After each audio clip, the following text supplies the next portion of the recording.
In this video, we are going to fix your forehand permanently. There's a lot of people that feel like tennis strokes are highly technical, highly advanced, they take years to master, and that if you didn't start when you were young, then good luck starting when you're older. All of these things are completely incorrect. At the end of the day, tennis players are normal human beings that have the same anatomy as you. When you actually understand the anatomy of tennis strokes, then that completely collapses all of their mysticism. So in this very, very short video, I'm going to fix your forehand for good. Again, what I want you guys to understand is these things are not highly technical. What you're going to learn is that every single tennis stroke is nothing more than a combination of workout motions you already know how to do if you're someone who trains at the gym and does regular workout exercises. When you follow my page and watch my videos, it'll feel like you're seeing through the matrix for the first time. So, first thing you need to have for the forehand is the correct grip. You cannot do any stroke correctly if your grip is wrong. Why is that the case? Your grip is the static angle of rotation that you're holding the racket at. If your grip is wrong, then your contact angle later will be wrong. Every single stroke has a unique point of contact. So when I'm hitting a forehand, I'm going to be making contact right here. If I'm hitting a backhand, for example, I'm going to be making contact right here. If I'm hitting a serve, I'm going to be making contact all the way up here. So you not only need to have the correct point of contact for your stroke, but you have to have the correct contact angle. And if your grip, which again is the static angle of rotation that you're holding the racket, if your grip is wrong, your contact angle will be wrong, and everything else can be correct, but you're still gonna miss the stroke. So how do you know whether or not you have the correct grip? Well, of course, we have the traditional system and method of teaching grips, which is so convoluted. You have to memorize 3 different parts of the hand. You have to count all these bevels on the handle of the racket and enumerate them, and then you have to memorize a completely abstract name like semi-Western, continental, and Eastern.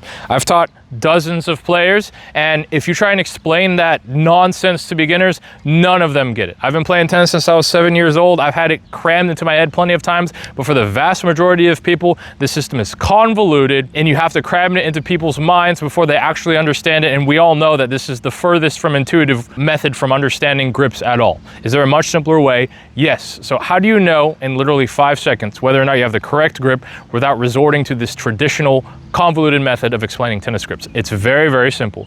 If the tip of your middle and ring finger is on the correct one out of the 8 sides of the racket's handle, you have the right grip. You don't need to look at 3 different parts of the palm, you don't need to enumerate the handle, and you don't need to memorize a weird name. Now, what we still need to understand about racket handles is that every single racket handle is the same. There are 2 long sides, 2 medium sides, and 4 short sides on any racket handle. For the topspin forehand, you want the tip of your middle and ring finger to be on a short side followed by an open medium side. It cannot be a short side followed by an open long side. It has to be a short side followed by an open medium side. Another thing about the medium sides of the handle is that the medium sides of the handle are aligned with the edge of the racket. The long sides of the handle are aligned with the face of the racket. So if the tip of your middle and ring finger is on a short side, where the next open side is a medium side, which is aligned with the edge of the racket, you have the correct grip, then grab, and then you're good. And of course, make sure you have the right grip size for your hand. Next thing to do, put your left hand on the neck of our racket, and now we're in ready position. Make sure your feet are spaced apart. You want to be in a slight isometric squat, and notice how my ready position is mostly horizontal here. There are 5 different ready positions in tennis. The topspin forehand ready position, the 2-handed backhand ready position, the 1-handed backhand ready position, the slice and volley ready position, and the serve ready position. This knight sword ready position that you see a lot of novices and beginners doing, this is completely wrong. Not a little bit wrong, completely wrong. Your ready position equips you for the stroke that you're about to hit. This knight sword center vertical ready position doesn't prepare you for anything. Your forehand ready position should look just like this. So one of the questions that people ask is, why do we see these horizontal ready positions on television when we see pros preparing for a serve? It's because they're ready for a forehand. That's why. You can decide whether or not you want your default ready position to be forehand or backhand. It's up to you, but there's no one with this center ready position. This is not real. All right, so now I'm going to turn this way. From the forehand ready position, what we're going to do, we're going to turn to the right, and we're gonna push the arm back. What we're not going to do, we're not gonna step into the ball. We are not going to step into the ball. That's what everyone tells you. But if you look at actual high-level players, they are staying in open stance for the vast majority of their shots. Again, if you don't know what open stance is when your left foot's on the left and your right foot is on the right, when your stance is pretty much parallel to the baseline. Closed stance is when you turn sideways like this, where your stance and the alignment of your feet are perpendicular to the baseline. So if I step into the court like this, now I'm in closed stance. If I stay with my feet parallel to the baseline like this, I'm in open stance. I can turn with my feet pointing to the right and my hips and body pointed to the right, and I'm still in open stance. So it's not about where the feet are pointed, it's about where the feet are, okay? So I can turn to the right in open stance and still shift my body weight into the ball. The reason you don't want to step into every single ball, which is probably what you'll hear in your first tennis lesson anywhere ever, is because when you step into the ball, you're sacrificing three things. You're sacrificing time, energy, and space. You're already in open stance. So why would you take the time to not only step into a closed stance, but now get closer to a ball that's already coming to you fast? That's the first reason why you don't want to step into every single ball. The second reason, other than, again, the fact that you see all the pros staying in open stance for the vast majority of shots, is the fact that when you're in open stance, you can do something called space correction. No one has taxonomized this footwork, but everyone sees it on Pro TV. Space correction is last second footwork you do to create or close distance between you and the ball. That's why they're called space correctors. So two space correctors that you can do when you're too close or too far from the ball can only be done in open stance. If I'm too far from the ball, you see players do this all the time, they swing and gallop.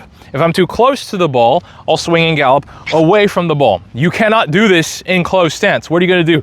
This? I can't tell you how many players I've worked with where once they get in closed stance, when they're too close to the ball, they T-Rex their forehand, or if they're too far, they break their back over. How many times have you done this? Because your coach is telling you step into every single ball. But again, if you use your own eyes and look at what pros are actually doing, they're not doing that. So back to the instructions for the forehand. In a ready position, what you're gonna do is you're gonna turn your body to the right and you're gonna push your arm back like this. All we're doing is pushing the arm. That uses our deltoid and tricep. We're just pushing. We're not looping. Never loop your forehand. Okay, that's not what's going on. What's going on is when pros push their racket back and go into their swing, people are looking at the racket. It looks like the racket is looping. The racket is indeed looping, but you can't infer what the arm is doing by looking at the racket. You have to look at the arm alone. The arm is pushing in order to take the racket back. Then it pulls down and swings up into the shot. Okay, so from ready position, we turn our body to the right, we push the arm, we aren't looping. Once we get in this position, your racket should be facing back almost like a stop sign. So either your racket's pointed up and the strings are facing back, or it's okay for it to be angled slightly down. Another thing that's okay is if you don't take it all the way back south and you take it back right like this, if you have a half preparation. There's a big debate about whether or not you should have a short preparation or a big preparation. It's all about context. If you have time to prepare, you go all the way. If you're playing someone who sinks shots really, really fast, you don't prepare all the way. For example, if someone's hitting a fast serve at you, you're gonna prepare like right here and then just go straight into your swing. But this video is designed for people who are learning the forehand for the first time. We're assuming you have time. You always wanna take your racket all the way back if you have time. You're going to instinctively not take your racket back all the way if you sense that you don't have time. All right, now from our preparation position, what are we gonna do? We're gonna pull our racket down. Anytime we're pulling our arm down like this, we're using the lats. So we pull the arm down, we rotate the shoulder open, we pull up to our point of contact. Our point of contact is about northeast from the body. You want your contact angle to be open if you're a beginner. A lot of people will say that you want to brush up on the ball. That only works when you're hitting hard.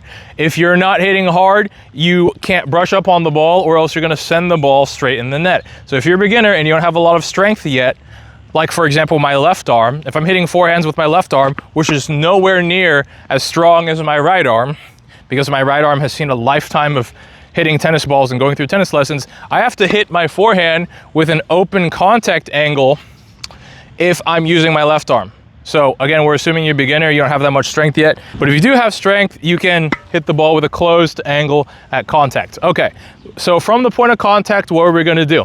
We're gonna do two things. We're gonna bend our wrist in, and we're gonna turn our forearm around. So again, we're going to bend our wrist in, turn the forearm around, and then what we're gonna close our chest and bend the elbow. When we close our chest, we're using the chest muscle. When we bend the elbow, we're using the bicep. Even though we're bending our elbow horizontally like this, anytime you bend the elbow, you're using the bicep. It doesn't matter what axis you're bending your elbow in, anytime you bend the elbow, you're using the bicep. There's 3 locations you can finish your forehand. You can finish around your tricep, around your deltoid, or over your trap. You never finish below the elbow. I see a lot of players, they swing below the elbow like this. This is a critical error. You never finish your forehand below the elbow. Never, your forehand should never look like this.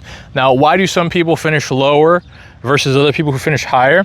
Because we have players who are taller and players who are shorter. The higher you finish, the higher the ball goes. The lower you finish, the lower the ball goes. So in summary, you want to have the correct grip.